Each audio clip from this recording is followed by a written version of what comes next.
tous et bienvenue ou re-bienvenue sur ma chaîne La Bibliothèque d'Emilia. Aujourd'hui on se retrouve pour faire un update lecture de ces premières lectures du mois de mai. Et je vais pas vous mentir, il y en a beaucoup moins que j'espérais.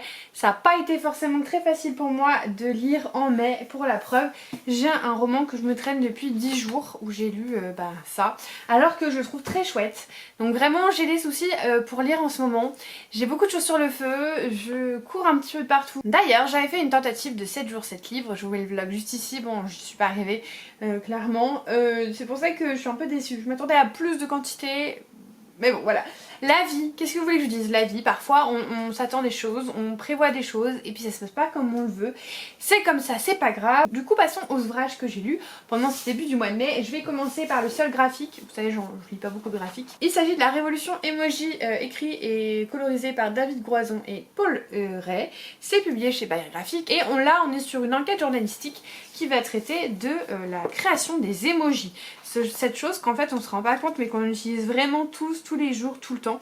Et donc en fait on a une personne qui en fait correspond aux auteurs, mais on a une jeune femme qui va vraiment se rendre partout, interroger des personnes sur comment on en est arrivé là, à quoi ça ressemble maintenant, à quoi ça sert, voilà. Et j'ai trouvé l'enquête hyper bien faite. Les graphismes étaient plutôt chouettes, je vous montre un petit peu ce genre de... voilà, on est sur ce genre de planche. Par contre je vous avoue que c'est pas forcément un thème qui me passionne. Du coup je l'ai lu, mais voilà, sans plus. C'était pas non plus impressionnant quoi. C'était bien fait et c'était intéressant dans le sens où j'ai appris quelque chose, mais... voilà, je m'en souviendrai clairement plus dans 2 jours, on va pas se mentir. Mais c'était quand même chouette, donc merci à Bayer Graphique de me l'avoir envoyé. J'ai pu découvrir quelque chose, sortir de ma zone de confort. Voilà, c'était pas une mauvaise lecture, hein, loin de là. Mais voilà, c'était pas transcendant. Ensuite, on va passer... vous savez quoi, je vais faire du moins bon au meilleur. Comme ça on finit par le... voilà, hein, la fin. Sachant qu'il n'y a pas de mauvaise lecture. Je dirais qu'on est sur du moyen. Du moyen bien, mais du moyen. La plus mauvaise lecture que j'ai faite ce mois-ci, mais c'était pas mauvais. Il s'agit de L'Atelier des vies brisées de Don J. Snyder, publié chez Faubourg Marigny, c'est donc la sortie de mai, et qui va parler, à la base, je pensais surtout, de l'instauration des masques pour les gueules cassées, et du coup, pendant la Première Guerre mondiale, leur réinsertion sociale, les séquelles que ça va leur causer, comment ils vivront ça. Et en fait, on n'est pas vraiment là-dessus. Alors oui, on a...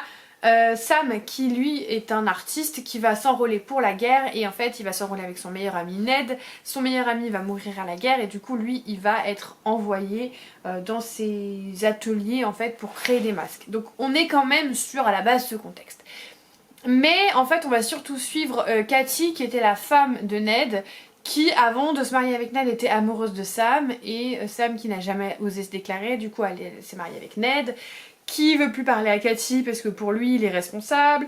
Et en fait on va pas vraiment aller creuser ni dans la relation Cathy-Sam, ni dans justement les séquelles des gens, les masques, les gueules cassées qui retournent à leur vie. Je trouve que en fait tout est vraiment en surface, tout est vraiment effleuré et on rentre dans aucun des deux sujets. En même temps il fait 370 pages et en fait je trouvais que c'était très plat, qu'il se passait pas grand chose et que voilà on effleurait le sujet à chaque fois, mais pour très vite en fait passer à autre chose et pas vraiment rentrer dans le détail. Par exemple j'aurais aimé plus de détails sur la guerre quand il était avec Ned, et en fait pas du tout.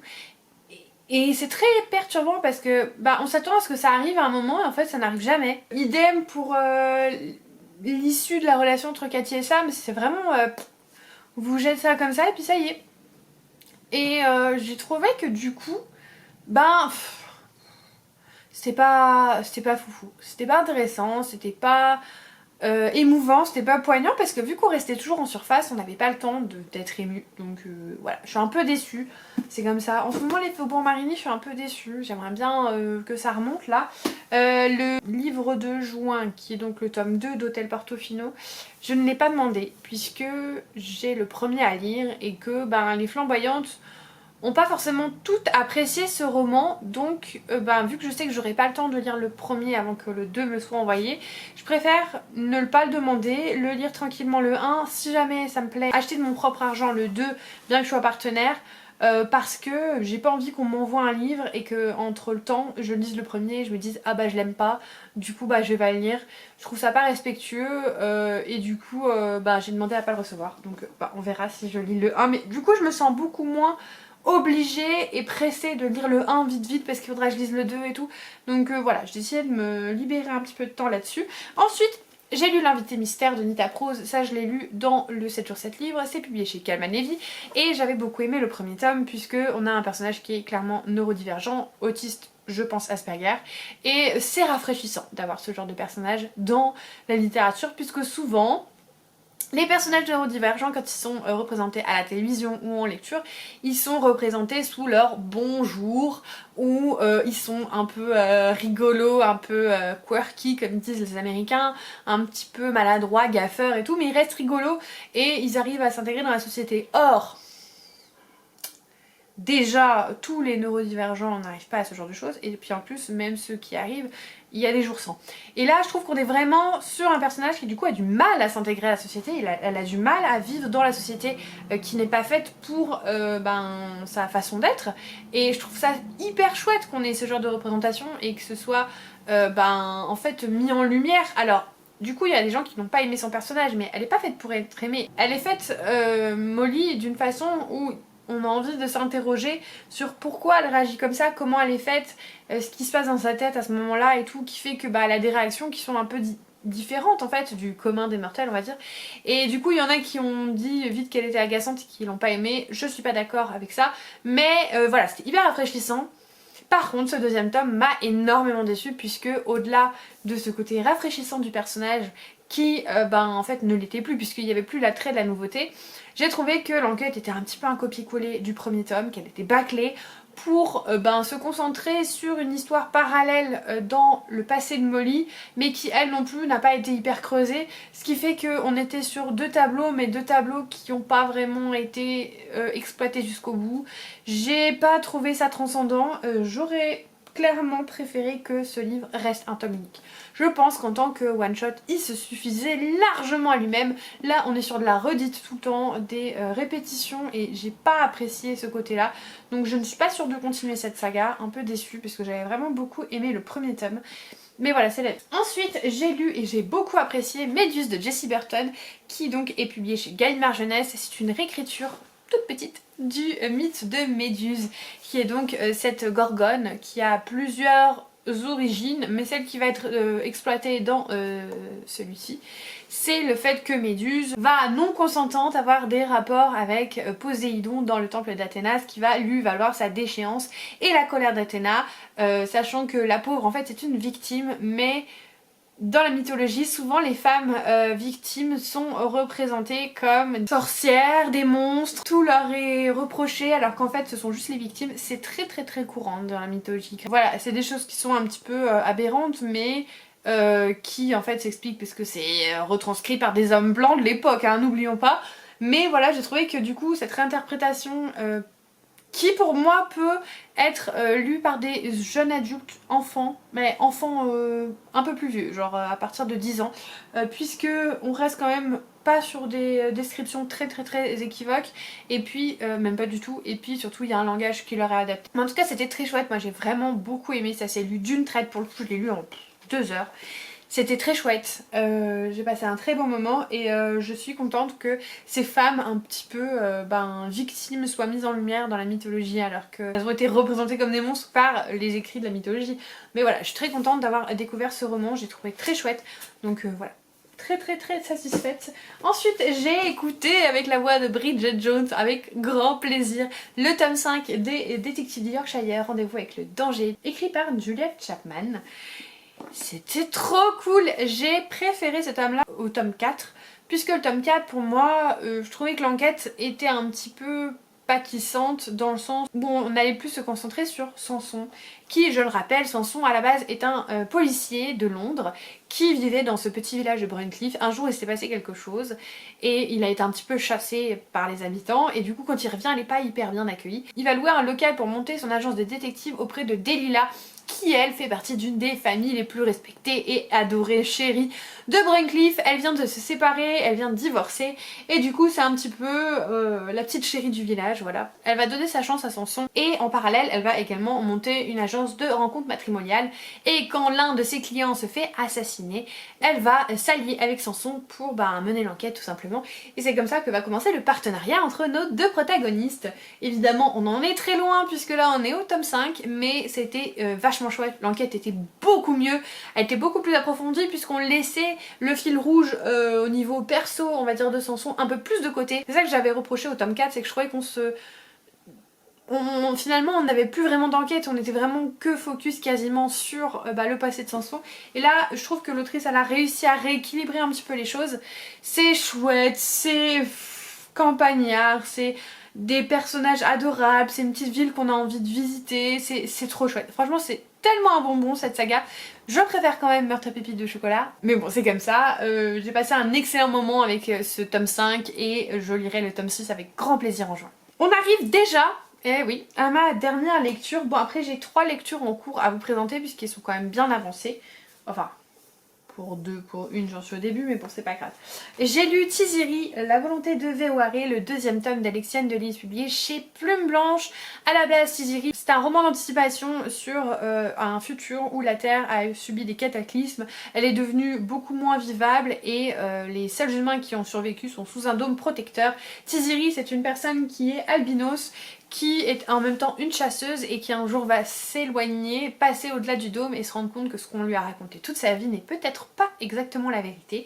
Elle va partir à la rencontre des Écomères qui est un peuple soi-disant alien qui a colonisé la Terre et va découvrir des nouvelles coutumes, des nouveaux modes de vie, voilà, plein de choses différentes et va se créer entre Tiziri et ce peuple une relation de confiance, une relation d'acceptation de la différence et plein de choses, de très beaux messages.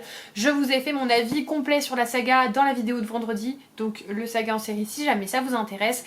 J'ai vraiment beaucoup aimé ce tome 2, j'ai préféré quand même le tome 1 pour une bonne raison, c'est que je trouve qu'au début on a pas mal de romances adolescentes avec des gens qui gloussent et tout machin. Et j'avoue que ça n'a pas été ce qui m'a le plus convaincu. Cependant, je trouve les messages qui sont dans ce tome tout aussi fort avec le cheminement de l'acceptation de l'autre, de ces personnages qui étaient fermés au départ et qui finalement vont s'émanciper de leurs croyances et qui vont essayer de tendre la main à ce qui ne leur ressemble pas. Et ça je trouvais que c'était un magnifique message et aussi un très beau message d'écologie, de préservation de la nature sans être moralisateur et ça c'est chouette, qui est distillé tout au long de cette saga mais qui est quand même très présent dans ce tome 2 puisque justement en fait dans le tome 2 la problématique c'est que la planète se meurt vraiment complètement. Dans le premier tome la planète s'était déjà dégradée mais le dôme était voilà, il était là. Là on est vraiment dans une problématique où la planète est vraiment en train de mourir dans son ensemble et il va falloir sauver la planète en dépit des différences, en dépit des conflits, en dépit des préjugés et c'est ça que j'ai beaucoup aimé dans ce 2e tome une fois passé la partie un petit peu romance adolescente. J'ai trouvé que c'était hyper bien fait, c'était beau et j'ai passé un excellent moment de lecture avec ce 2e tome. Je ne pense pas lire le préquel spin-off de Kael tout simplement puisqu'il reprendra je crois le premier tome mais sous un angle différent, sous un personnage différent et du coup ça m'intéresse pas trop ce genre de procédé. Je vais quand même attendre les avis puisque si on est vraiment sur un préquel peut-être que je me laisserai tenter mais voilà pour le moment ce que j'en pense. Je vais vous parler rapidement de mes 3 lectures en cours.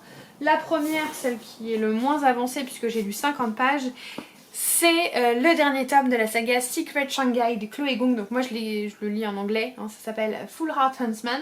Vous avez d'ailleurs le tome 3 qui va sortir, donc Full Lady Fortune. Je sais plus comment ils l'ont traduit en français. Très bientôt cet été ça sort, donc jetez-vous dessus puisque c'est plaisir violent.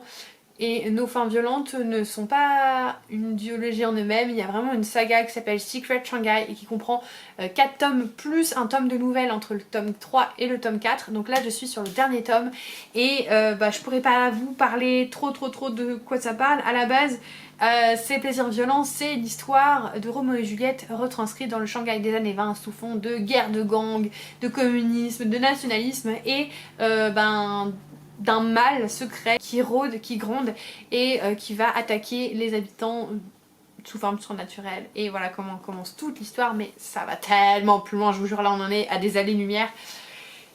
Je suis hyper émue de savoir que c'est la fin et en même temps j'ai pas envie de quitter ces personnages là, donc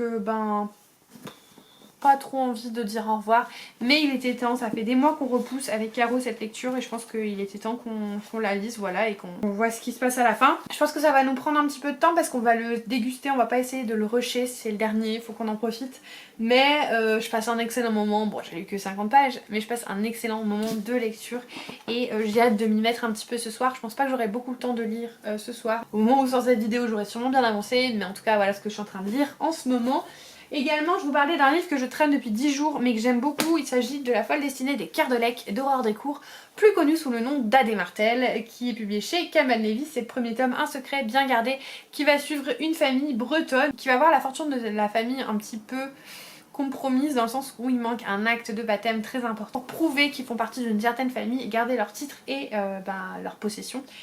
Et surtout, on a Sophie qui a un frère jumeau, Étienne, qui a disparu et elle va se déguiser en lui pour faire en fait ce qu'il a à faire en tant qu'héritier, en tant que fils pas aîné parce que du coup le fils aîné a été désavoué, mais voilà, vous avez compris. Elle va se faire passer pour son frère et elle va devoir mener la famille d'une main de maître, alors que ce n'est pas du tout ce qu'on attend d'elle et je trouve que c'est très chouette. C'est juste que j'ai pas le temps, j'ai plein de choses à faire et du coup je me suis pas plongée dedans, mais j'aime beaucoup pour le moment. Et enfin ma dernière lecture en cours qui elle est bien avancée puisque c'est ma lecture audio et que j'en suis à la page 216 sur 350.